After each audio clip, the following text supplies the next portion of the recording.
Hello, all. Today I will be speaking about my pathway to leadership. Leadership is characterized as the action of an individual taking on the responsibilities and decisions of a group of people. Now, this can mean anything from making an important decision that divides two people. For example, if you have a friend and another friend that are feuding, it is also the responsibility of a leader to be kind of a middleman and make the two people that are in the situation kind of come to terms with each other. Personally, I have had several encounters and experiences where I was put into this specific position. Historically, leaders have often created a really large impact on their community through speeches and through leading. So, for example, we all know Martin Luther King Jr., Abraham Lincoln, Julius Caesar. These are all big ones, and most commonly known, Jesus Christ. They all share very similar key components. They have all gained and kept the trust of their followers, making decisions based on facts specifically. And these facts help them to make decisions based on the best interest of their people. And typically, they have a purpose or a cause. And my cause today is to explain to you my past experiences with leadership and how they relate to those of these successful leaders that I just exemplified. So, my first point and subject is the fact that I am the oldest of 3 siblings.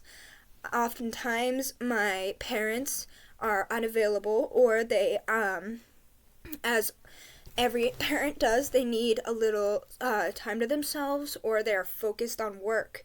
So, I kind of take over a leadership role over my 2 younger siblings.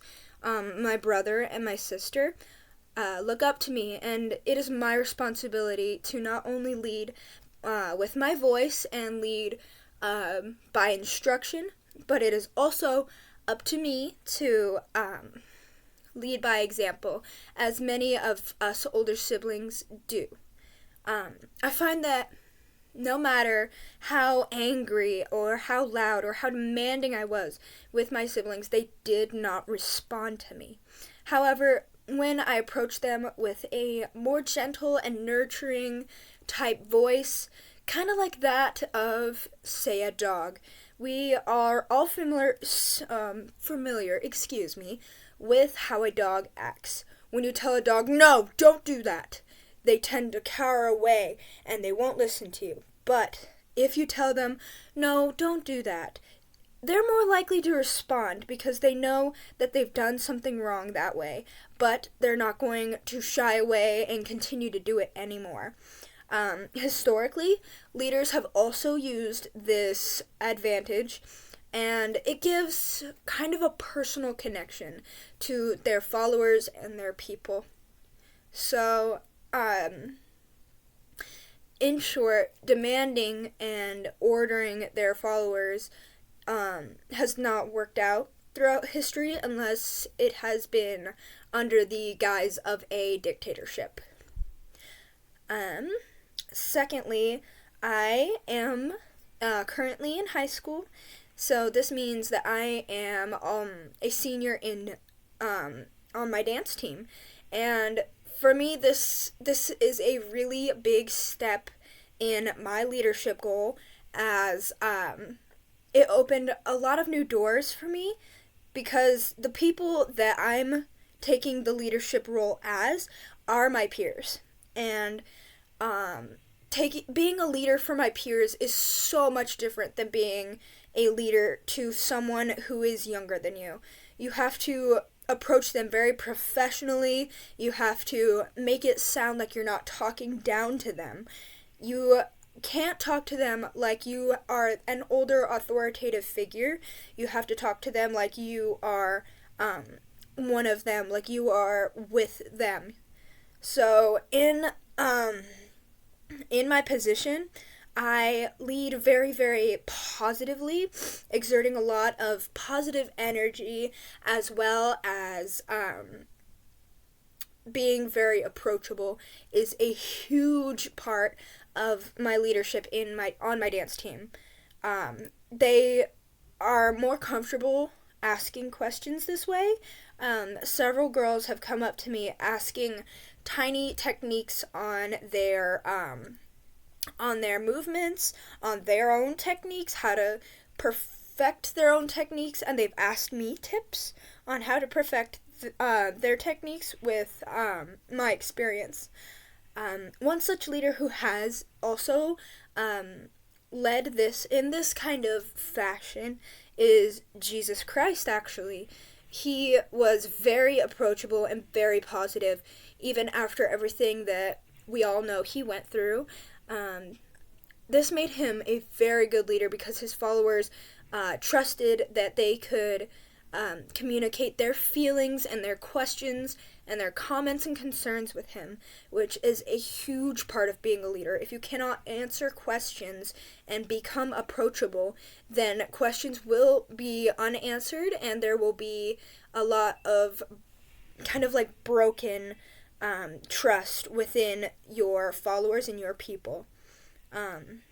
Thirdly, as I stated, I am a senior in high school, so not only am I the eldest on my dance team, I am also an example for those in my drama program. Excuse me. Because I am a seasoned actress, I have a lot of experience in the art of drama. And when you think of drama, you may think of theatrical displays and plays and music, and it actually takes a lot of talent. It takes memorization, it takes responsibility, it takes blocking. It takes so much time to be able to fit all of these pieces together to become an actor, to remember your movements, your songs, your dances, your lines. It's a very complex and I'm so sorry. It's a very complex type situation. And in any case, my underclassmen seem to respond to constructive criticism where I'm being very positive, very uplifting, as well as giving them tips on how to improve. For example, one of my fellow actors had a problem with memorizing their lines, so I, as the leader figure in that situation, explained that movements such as gestures, such as turning around, such as blinking more than twice, will help to kind of put your words with movement, which most people who have to remember lines and remember scripts can relate to. The takeaway for this is that they began to apply all of these instructions to their own life as I was able to give examples of it and how it worked in my own. Martin Luther King Jr. and Rosa Parks also used this form of leadership. They made movements and led by example, and their followers would apply what they learned from these leaders to their own lives and in pursuit of betterness and betterment. And to kind of wrap up and circle back, the same attributes that make historic leaders such as Martin Luther King Jr., Rosa Parks, Jesus Christ, all of these qualities and standards that these successful leaders have created are the same standards and qualities that I hold myself to. I find that following in the footsteps of those before me have taught me that I am best to lead when I am patient and I talk in a non-demanding tone. I have learned from Jesus that I need to be approachable and I need to be positive, and I apply this every day, especially for dance team. And I've also discovered that constructive criticism and leading by example are also very effective steps in leadership. I constantly relate my own personal experience to that of these leaders.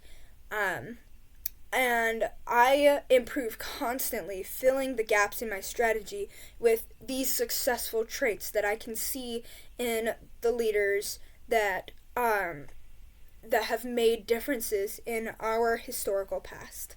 So I would like to thank you all for listening, and if you have any questions for me, don't hesitate to ask. Thank you.